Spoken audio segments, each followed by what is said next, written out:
Welcome to another episode of the Work Hard, Play Hard podcast. My name is Rob Murgatroyd, and each week on this podcast, I talk to some of the most fascinating people on the planet in all areas of life, from mindset to fitness to spirituality and, of course, business. Look, I believe you deserve success in all the areas of your life, not only business.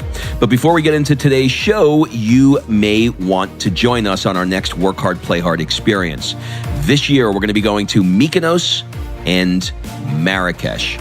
In these experiences, I have hand-selected a group of high-performing business people who are seeking more balance, connection, and they want to celebrate their wins as a reward for the hard work that they put in. If you want someone to curate once-in-a-lifetime experiences and force you to play more, rush over to workhardplayhardexperience.com. Fill out an application so we can jump on a discovery call to see if this is a good fit for you. And remember, excuses are over. It's time to live. And I thought my life was over. My heart went to the pit of my stomach. Any dreams I had were kind of shattered. I thought were shattered. Any hopes of accomplishing anything was gone. And it just got to a point where that night, I thought my life was over, but it ended up, as you know, becoming like one of the biggest blessings. The more you blame people is the more you push yourself away from your truest potential, because then you take the responsibility off yourself and holding yourself accountable to change. You chose to get here. Like, he's like, I don't care what your situation was. He's like, so many people's parents get divorced. So many people get addicted to drugs. People are bullied. People are picked on. He's like, you decided to do whatever you did to get here. And he's like, and until you take responsibility for yourself, nothing's going to change. What's up, everybody? Today on the show is Doug Bopst. Wow, what an interview with this man. Look, our show is aimed at sparking you to place as much focus on your life as you do your business. And when you listen to this episode with Doug, you will realize how freaking grateful you should be for this one beautiful life you are living. I don't want to give too much away beforehand, but let's just say sit back and enjoy the ride. This is going to be an incredible episode that's really going to make you take a look at your life and realize just how grateful you are. And more than that, how one wrong or bad, we'll put that in quotes, decision that you can make in your life can change the entire freaking trajectory. Please enjoy this wide-ranging conversation with Doug Bopst.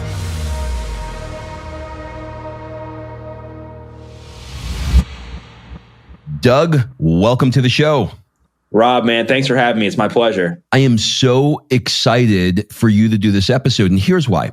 Most of the entrepreneurs that I interview are really, they're grinding away and they're making money, but they don't look at their life in the way that I think they really should be looking. And they're not taking the time to really be grateful for all of the incredible things that they have. And when we get into your story, you'll realize how one particular thing that happens in your life can shift your entire life. So I am so grateful that you've agreed to be on the show, and I'm super excited to get into this. Yeah, man, fire away. I mean, I'm pumped. I'm grateful for the opportunity. Anytime I get a chance to leverage my story to help not just entrepreneurs, but other people in general, I mean, I'm all for just helping and to inspire people. Beautiful. Okay, so what we're going to do is we're going to rewind the clock a bit, and we're going to talk about growing up in the 90s in Baltimore, Maryland. How would you describe your home life? In other words, what did your parents do for a living? What was your home life like? Paint me a picture of that time.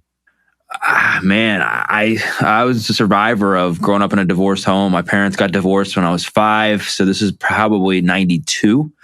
Mm-hmm. And it was tough, man. It was a tough life to live. I think because, you're bouncing around from house to house, and divorce was a lot more stigmatized back then. So out of my friend group, I think I was the only one who had parents who were divorced.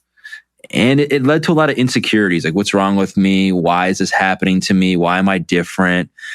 And then on top of that, I loved sports. Like I was the kid who like was glued to Sports Center all day, every day. I was the kid who like collected baseball cards, but I sucked at sports, Rob. Like I was terrible. I couldn't jump, couldn't run.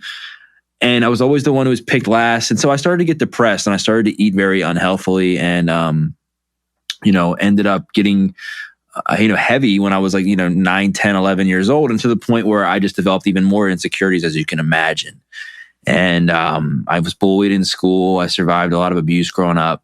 And by the time I was 14 years old, I started experimenting with marijuana. And that really is when my life started to take a turn from the worst. Once I was able to take a substance that would mask all the insecurities that I had growing up, I mean, you just set yourself up for failure long term. So here you are, you're in high school. You got a few extra pounds that you're trying to lose. You're feeling insecure.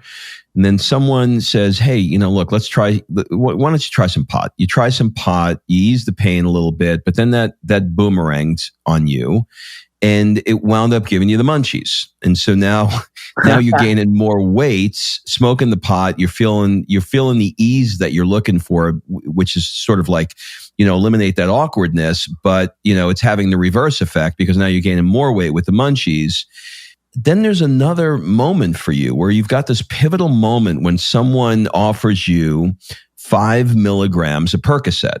Can you describe for me what that high felt like for you? And then maybe talk about how it snowballed into a $200 a day OxyContin habit.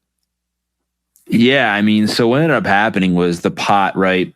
You feel like the monkey. I felt like that monkey come off my back when I first started smoking pot. And then I just kept smoking to the point where I couldn't even get high enough. And I just started developing like a lot of anxiety. Like I started getting panic attacks, especially when I smoked. So the only way that I knew how to continue hanging out with my friend group was I knew I needed to keep smoking pot. So one day somebody offered me a 5 milligram Percocet. And the same monkey that came off my back when I took my first hit of pot came off my back again with the Percocet. And so obviously I knew putting a pill up my nose wasn't like eating kale, right? But I didn't know how addictive they were. I mean, I'm not one of these guys who is a victim to like saying like, oh, I didn't know it was addictive. But I honestly I didn't know like how addictive these were. So it just literally snowballed to the point where I had to do 5 milligrams, then 10, then 20, 40. And this was over probably like the course of like a 6-month period. And it got really bad to the point where I literally like was $10,000 in debt to my brothers from drugs and owing drug dealer money. And it was a scary situation. And I had to snort like a couple 100 milligrams just to get out of bed in the morning because my habit had gotten so bad. And I just wasn't happy with who I was. And so in order to keep masking the pain, I needed to keep putting more substance up my nose to keep masking that pain because the pain kept getting bigger. And what happened was, and I think what a lot of people do is they get themselves involved with pain and they make the pain worse by how they respond to situations. And I responded in the worst way possible by just continuing to put stuff up my nose, continuing to play victim. And that's what ultimately ended up landing me in jail. All right. So let's back up just a little bit. So now you've got to come up with $200 a day. And that's not going to happen with the pizza delivery job that you had. So you decide, well, look, I need this $200. So what I do know is I know pot. So I'm going to sell pot. Can you walk me through what selling the marijuana did to you emotionally and maybe paint a picture of what you were like, sort of like physically at that time? Yeah. So I remember when I got the opportunity to sell, and it was like you feel important, you feel valued, right? Because I think I was always trying to win friends because I was picked on so much. And I was so insecure. I was always trying to win friends by getting them pot, being like the guy who knew people, right? And then it ended up just being that I was the guy. So emotionally, for me, when my phone was blowing up all day, and I'm weighing out ounces of pot at a time for people, I felt needed. I felt it was that dopamine rush. Every time my phone rang, every time my text came through about somebody needing something, I felt that need and that value to be wanted, like something I had never really had before, right? And physically, I was a mess, man. I could have been a model for Pillsbury. I was fat. I was out of shape. I was smoking all kinds of cigarettes. A typical meal for me was, I'd wake up super late in the afternoon and eat a cheesesteak and a couple slices of pizza, hit up McDonald's, get some cheeseburgers. And I was just so unhappy with myself. And, the more I kept selling, the more connections I made. But I just ended up getting into trouble because I was literally getting high on my own supply. Like I was literally taking my profits that I was making from pot, which I should have been saving, right? Like I heard your interview with Brett Johnson about saving money. And I was actually it was funny because I was just messaging him the other, today about that. But anyway, not to get on the sidetrack, but I wasn't saving any money. I was literally taking my profits, putting them up my nose through painkillers and going to strip clubs. And it just got me into a point where I was getting robbed because I was, losing track of my business, my actual pot selling business, because I was just so caught up in the painkillers. My relationships were torn because I was lying. I was manipulating a lot of people. And mentally and emotionally, I was in prison because I was just so unhappy with the man I had become, who had all this potential. But here I was just selling drugs. All right. I want to back up a little bit before prison. I want to talk about the moment that actually led to you having to go to prison. So one night in 2008, you were pulled over for something, just silly. And like most people would not have this problem who were in the drug world, a busted headlight, right? That's a cardinal sin, right? You don't have a busted headlight when you've got drugs in the car. And that night changed your life forever. Can you tell us the story of what happened on that night? Yeah. It's like the cardinal sin, right? It's like, so like you said, like I had a busted headlight and my friend's parents, like I said, while I was selling drugs and then I got involved in doing painkillers and stuff, like my decision-making abilities like went to hell in a handbasket. So I had this headlight out. My friend's parents kept begging me to get it changed. Like, Doug, you're riding around with all these illegal substances. You're not being smart. You can't be riding dirty with a busted headlight. So I'm literally riding around with a few of my friends to go pick up some Oxycontin, Cinco de Mayo. And it's at night. And all of a sudden I see a cop running radar. So I flash my high beams at the police officer thinking that would hide my busted headlight, when really it just gave him a reason to pull me over because I high beamed the police officer. Pulls me over. My buddy in the back seat had an open container of beer. It's funny. I almost feel like I wanted to get arrested, like subconsciously, because he's like, do you mind if I search your car? And I was like, yes. Or I was like, yeah, go ahead and search it. And I'm like, what are you saying? Like I had all this pot hidden by the spare tire, like a half a pound of pot, all this cash in the glove box. And they searched it and they obviously found everything. I'm arrested that night. And I thought my life was over. My heart went to the pit of my stomach. Any dreams I had were kind of shattered. I thought were shattered. Any hopes of accomplishing anything was gone. And it just got to a point where that night I thought my life was over, but it ended up, as you know, becoming like one of the biggest blessings. What was going through your minds sitting in the back of that police car? I could only imagine what that was like for you, because when anytime you're in the midst of craziness happening, your brain's exploding, right? You're trying to figure out what the hell's going to happen. But you had to know, sitting in the back of that car, that this was a big deal and this was going to alter your life forever. Were you emotionally detached from the experience, or were you in it and just, tail spinning? I was a mess, man, because I owed a drug dealer a bunch of money. I owed a drug dealer $5,000. So that was on my mind because I was like, gosh, how am I going to pay this person back? Mm-hmm. And then it was also like I don't know if you've ever been in these types of situations, but any like bad memory or decision I've ever made just all came to a head, and they all kind of flashed before me. And I just remember just thinking about like how I could have handled things differently, and also like being a victim, being like, why does my life have to be like this? Why me? Why me? Why me? Mm-hmm. And I was hopeless. I was like, my life is over. I'm going to go to jail. I'm going to get beat up, all of the stigmas, like that, in jail. Never going to make anything of myself. I literally, like, as low as you can feel was as low as I felt that night, because I was like, what are my parents going to say? They already like have a strained relationship with me. What are my friends going to think of me? Am I ever going to get married? Am I ever going to find love? Like, all these things went through my head. And I just remember crying and crying and crying, because I knew I had a lot of potential. And I knew that. And how old were you at the time? I was 20. And so like, but I thought if my situation was different, I could have made more of my life.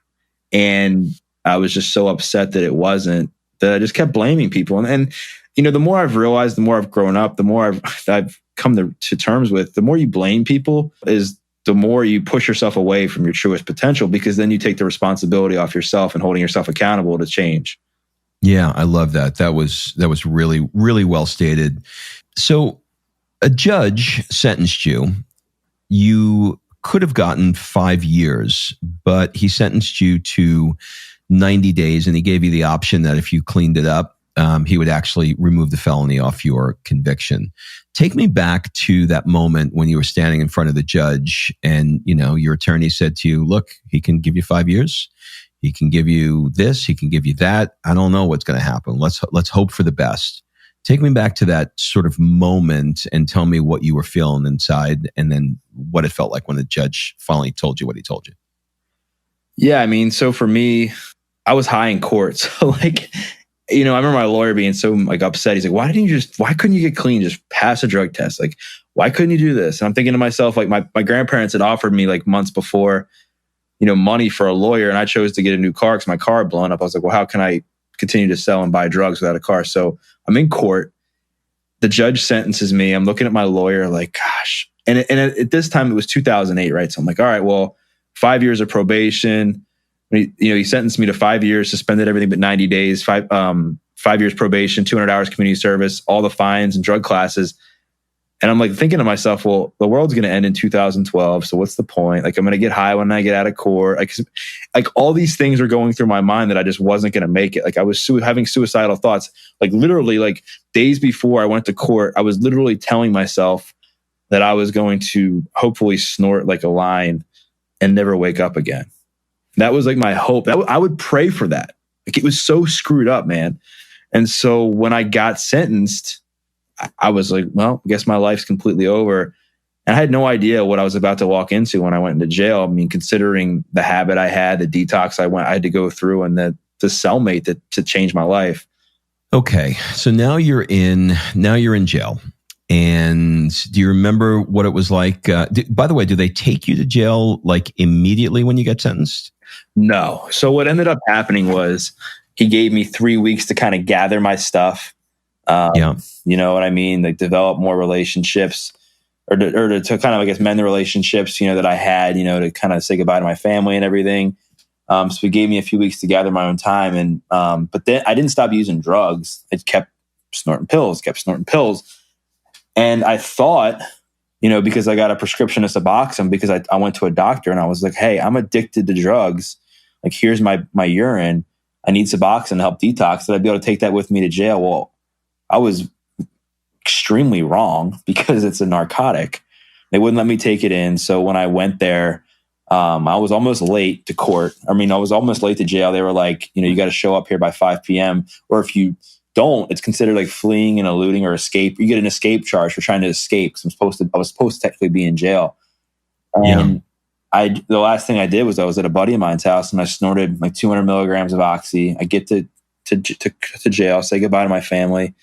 I get in the detention center, I get booked, and I immediately get into like the common area, like a bunk, and like I'm freaking out because I hadn't been like placed in a unit yet. But the kid I was sharing a bunk with, like I told him I was like, I'm detoxing hardcore. It felt like I was having uncontrollable bowel movements. I was vomiting. I felt like I was trying to crawl out of my own skin. And he was he kept telling me about these fights that were going to happen every Friday. He's like, you got to fight. It's like we have these boxing matches. And I'm like, oh, man, I'm going to get my butt kicked. Like I was so terrified. Mm-hmm. And, by the grace of God, a few days later, I get transported into this cell group with in like a more, I guess, low profile setting, which is where I met my cellmate, who saved my life. I met him at the Scrabble table, and little did I know, Rob, that like as much as I thought jail was going to be like the worst thing that could ever possibly happen to me, it ended up being something that completely changed my life. Yeah, for sure. I mean, going through, before we talk about that, that leaving there and how it changed your life, I want to talk a little bit about being there. And the reason why I want to talk about being there is I think that people who are listening, this show is, as much as this show is about tactical ways to be a better entrepreneur and make more money, et cetera, we're also looking at your life. And, you could have been in jail for 5 years. You only got 90 days. But a lot of the entrepreneurs who are listening, they're so busy just grinding away that they don't realize that, these pivotal moments happen in life, and they should be so grateful to, acknowledge where they are and the freedom that they have, So I would suspect that when you got out of jail, that you looked at the world and life in a different way. Maybe talk to me a little bit about what that was like for you leaving and how you sort of stepped into gratitude. Yeah, man. So I think one of the biggest problems we have as a society is people just aren't grateful anymore. I mean, we live we're so like infatuated with like the shiny objects and the cars and the money and the greed. And I'm not saying that that's not important. Okay. Like I agree. And there's a time and place for that. But I think sometimes we forget to wake up and smell the roses. And for me, the one thing that I really, really took for granted was my freedom. My freedom to not be able to call who I wanted, to go where I wanted to, the freedom to not be able to like go eat whatever I wanted to. And so I remember when I got out, I was like, man, I'm just so grateful that I can go to like the zoo. I'm so grateful I can go to the aquarium. I'm so grateful that I can go to the mall and just walk around and not be worried about like where I was going to get drugs from. And a big part of that not only came from me being incarcerated, it came from my cellmate helping me to save my life, because I was like, all right, like, how am I going to repay this dude? Like, and it was like all about paying it forward and giving back and just being grateful that I had that opportunity that a lot of people don't have. There's a lot of people go to jail. Like 95% of people go to jail and they don't get out on the other side. 95% of people, get into some sort of rabbit hole of addiction in the criminal system. They don't get out. So I wanted to take a different spin and be like, you know what? Like, I've learned a lot through this. I'm going to do whatever it takes to stop, blaming other people and be grateful for the opportunity that I had in jail to make a life out of myself so I can help other people. I love that. So you alluded earlier to your cellmate. I think his name was Eric. Tell me how Eric impacted your life. Can I cuss on here? Yeah. Okay. So I just want to make sure, because there's a pivotal moment where he said something to me that it changed my life, and it still impacts me today. I remember when I got in there, man, like I was making a lot of excuses. I was like, my family this, my friends that, woe is me, victim, right? And that's another problem. I think gratitude and the victim mentality are two of the biggest things I think our society struggles with. But anyway, so my cellmate, I saw him working out, doing like thousands of push-ups, all these pull-ups, working out for like 3-4 hours, climbing like the rails, looked like a more jacked version of Brad Pitt from Fight Club. And I just remember him being like, you're going to work out with me one day. And I'm like, yeah, right, dude. Like, are you serious? Have you seen me? Like, I'm literally like the walking poster child, for tasty cakes. It's not going to happen. And I remember him just telling me, he's like, dude, just give it a try and give it a try. And I remember just before we even started working out, me just complaining to him constantly. And he's like, dude, you can either be a man or you can be a bitch. And I was like, whoa, like what? Like, and where I was born, and even in jail, you don't want to be called a bitch. Like when you're called a bitch, you've probably lost in jail somehow, like, so I was like, well, what do you mean, man? He's like, you're blaming everybody for your problems. He was like, you're sitting there. He's like, you chose to get here. Like, he's like, I don't care what your situation was. He's like, so many people's parents get divorced. So many people get addicted to drugs. People are bullied. People are picked on. He's like, you decided to do whatever you did to get here. And he's like, and until you take responsibility for yourself, nothing's going to change. And he's like, you can be like most people in here, in jail. Go cry in the corner, say, woe is me, watch TV, read some magazines, or you can be different, take responsibility for yourself and change. And I felt like some sort of empowerment at that moment that I was like, I think he's right?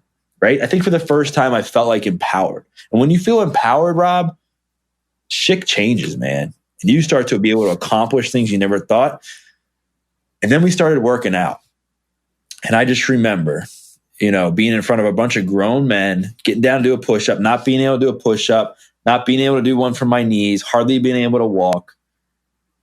And it killed me because I was like, what have I let myself become to? This bitch mentality, this victim mentality has led me into a deep, dark spot emotionally, physically, mentally, and spiritually. And now I'm in jail, barely being able to hold myself together. And he agreed to train me in there every day as long as I continued. And didn't. His deal was, you show up, I'll train you. You stop showing up, we're done. So, and that was what did it, man. And one push-up led to 2 and 2 to 3 and so on, to the point where I was able to do a set of 10 and run a mile by the time I left. And I just remember like everybody in jail, they started cheering for me because they were like, dude, you were like this zombie when you came in. Like, we didn't even know who you were. Like, and now look at you. Like, people were like sitting there clapping when I would run and like looking at me, and they saw this transformation because I was like the only one doing this stuff really, right? Mm-hmm. And I remember like, it's weird. You never think you're going to cry when you leave, like, because you don't want to, like, I didn't want to leave jail. Like, I was like, I don't want to leave. And not because like, I just was like, man, like this guy saved my life, man. Like, he was there for me. And that unconditional love, I think, is something I never authentically felt. And I'm like, how am I going to do this without him? And he gave me. Do you still connect with Eric? I wish, man. I mean, we did for a little while. And as a matter of fact, we actually grabbed a few workouts together, on our own, and it helped because I had gotten to a place fitness-wise where I was able to keep up with him. But then like he kind of, I think, fell off a little bit when we went back and forth, and I just kind of had to set a little bit of a boundary like once that all happened. Mm-hmm. And what was he in for? So he had a similar backstory to me in that he had a drug problem, but he had like 100 burglaries. So like he would, he was a guy that would go in and like rob a house and they weren't home, and then sell all the stuff for money to buy drugs. And he was actually, it's just weird how God works, how the universe works, whatever you call it, right? That he just happened to be there on a detainer waiting to go to court because he had violated probation, because he had spent 10 years in a Pennsylvania penitentiary. So I kind of got lucky, man. And I'll never forget him. I dedicated my first book to him. I actually reached out to him not too long ago to see if I could get him on my podcast. I was like, man, this would be a great interview to like have him talk about like what it was like. Everyone's heard my side of like how I mean, I'm sure he's got a whole different perspective and how he'll, for sure, for sure. And you weren't able to get him, huh? I mean, I've talked to his girlfriend a little bit, but it's like he's a tough one to track down a little bit. He's not very good with technology. So, I mean, I hope for one day to meet him and reconnect with him, because there's always a special place in my heart for that. And I think times that we talk about the power of like inner circle. And I know we've both been involved with being involved with different groups of people that are doing some great things, but having somebody like that, like a mentor, was so pivotal for me, because it was just somebody who had nothing. What did he have to gain from this? Like nothing. But he just chose to help save me before saving somebody else, which to me is really special. For sure. I want to move into some questions that are around fulfillment. When you are feeling overwhelmed now, or unfocused, or just out of sorts, way back when it was drugs, that's what you reached to, right? What do you reach for now other than fitness? Yeah, so I still struggle, man.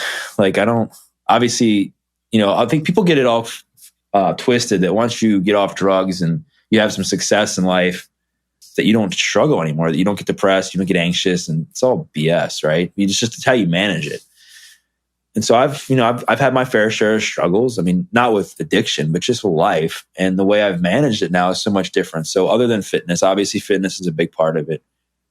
prayer for me is big. Like I consider myself a Christian. I'm not like, I don't have anything against any other types of religion, but for me, like prayer and going and having that sense of spirituality helps. Podcasts really help me. I mean, it depends on the type of mood I'm in. If I'm in a mood where I need to work on my business, I might throw on a business podcast. If I'm in a mood where I need to get some like more God in me, I'll throw on maybe like a church podcast, like Bishop Jakes or something like that. And if it's something I'm looking for motivation, then, I'll do it based on that. I'm also like a sponge for knowledge. So like I keep a circle of people around me that I would want to trade life with. Like I don't take advice from people I wouldn't trade life with. I don't take criticism. I like that. I wouldn't. And it's not a derogatory thing, but it's like if someone's criticizing me and they're not happy with their life, like to me, it's like it's not as authentic and genuine as somebody who's secure with where they're at in life and being able to offer me something genuine. So I try to hang out so I'm not the smartest person in the room, because otherwise, like, what are you chasing after? So as I feel like it's like it's like the law of averages. If you're hanging out with 9 people that are a lot better than you on a consistent basis, odds are you're going to get better. Yeah, for sure. Right? Yeah. Was there a particular goal that you had in your mind a few years ago and you're like, when I get this goal, everything's going to be better. And then you got it and you were like, that really didn't do what I thought it was going to do. Anything like that come to mind for you? Of course. I mean, yeah, there were several, right? But I mean, the one that really comes to mind is when I thought I could get as ripped as possible, right? And I'd get to 5% body fat. And I was like, up to model for Abercrombie and Fitch. And like, you think that's like happiness, right? And I almost tried, at that point, I remember I almost tried out for that show, The Bachelor, because I was single and I thought I was really good looking and I was pompous and all that stuff. And I was miserable, man. I was making really good money. I was making, almost 6 figures as a trainer, which is really good money. And I was miserable. Yeah. I was unhappy with myself. And I just hit a point where I just felt this emptiness inside of me. And I was like, at that point, I still had a lot of resentment towards myself, towards my family. And I was just battling these dark clouds above my head. And it was hard. It was really hard for me to continue to live in that way, because I just kept being so like hungry for something that I was not getting through fitness, that I wasn't getting through money. And that's when I really started to develop a spirituality practice. And for me, like being a Christian, like isn't about going to church on Sundays and checking a box. And like, it's not about that. For me, it's about, I know that there's no freaking coincidence that a guy was helping me to save myself in jail through fitness. And now I'm helping other people do the same and sharing my story and getting these opportunities. I couldn't do that alone. And also the power of like transformation and resurrection, that like I went through all my pain for a reason. There was purpose in that. It sucked. And I don't wish what I went through upon anyone. But as I look back now, there were so many reasons why I went through it, to help other people. And that's just, and as a result, it's giving me meaning and purpose to life. It's giving me meaning to just know that there's more to life than being a trainer. There's more to life than working out. There's more to life than money. And that's why, like, I mean, I remember like now, like I love going on podcasts. This isn't going to drive money for me, but it's because I know that I was kept alive for a reason. And it's my God-given purpose to share my story to help inspire people to not make the same mistakes I did. I love that. All right. So as we wrap up, let's change things up a bit. What one question would you like to ask me?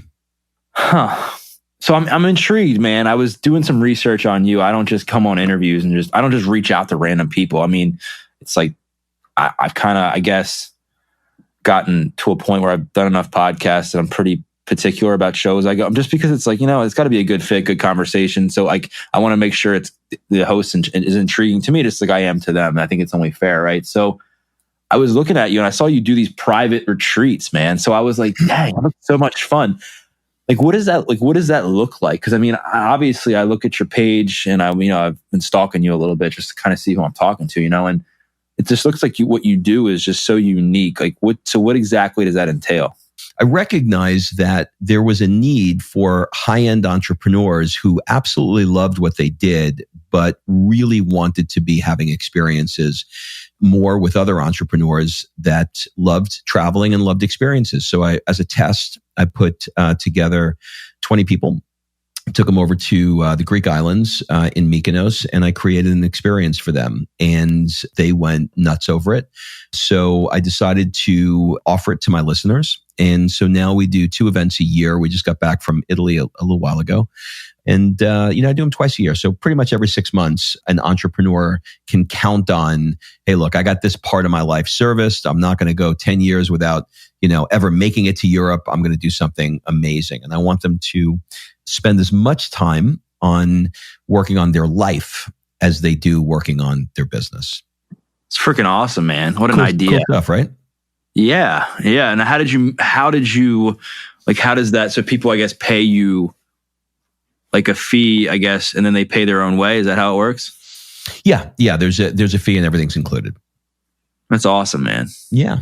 It's really, really great. So we can talk more about that if you have an interest. You would love it. It's really incredible. Yeah, man, for sure. Well, listen, this has been a ton of fun. I really enjoyed it. Thank you for your willingness to be vulnerable on this. And do you have any final words, suggestions, or an ask for the people that are listening? Not really. I just want people to inspire people to just know that if they're hopeless or in the depths of despair, that life's not over, and that they just gotta really be diligent about becoming the best version of themselves, who they hang out with, the types of things they do, taking care of themselves. And, if people are interested and want to find out more about like what I'm doing, I just started the Adversity Advantage podcast, and they can just want to follow me on Instagram, and get some more info about what I got going on there. It'd be awesome. Beautiful. Well, thank you again for taking the time. Thanks, man. I appreciate it. I had a lot of fun. I really, really thank you too. You got it. All right. Thanks for listening. If you love this episode and you know someone that needs some help in either stepping up their work hard game or their play hard game, it would mean the world to me if you shared this podcast with them to help me get this movement out there. So if you like what you heard, head on over to iTunes, take 30 seconds and leave me a 5-star review, and I will be forever grateful. So until the next episode, excuses are over. It's time to live.